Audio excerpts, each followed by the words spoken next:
Mga kapigis, may limang uri ng tao na hindi dapat pumasok sa pagbababuyan, kahit may kapital pa. Una, mga taong naghahanap ng mabilisang kita. Kumikita ang pig farming, pero paalala, hindi ito instant na negosyo. Pangalawa, mga taong ayaw sa routine at consistent na trabaho. Ang pagbabuyan, paulit-ulit ang mga gawain.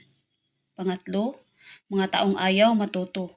Marami ang nag-iisip na ganito lang ang pig farming. Magpagawa ng kulungan, bumili ng biik, pakain at binta. Pero ang totoong pig farming ay nangangailangan ng tuloy-tuloy na pag-aaral.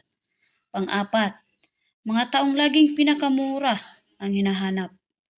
Pinakamurang biik, pinakamurang pagkain, pag-iwas sa mga kinakailangang gastusin. Ang sobrang pagtitipid sa maling bagay ay kadalasang nagdudulot ng mabagal na paglaki, sakit at pagkalugi. Panglima, mga taong madaling panghinaan ng loob.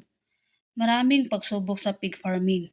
Disease outbreaks, pagkamatay ng biik, pagkalaglag o kaya hindi na mabuntis-buntis, mabagal na paglaki, pagtaas ng presyo sa feeds, mahinang presyo sa merkado at iba pa. Kung madaling sumuko sa tuwing may problema, magiging napakahirap para sa iyo ang pig farming.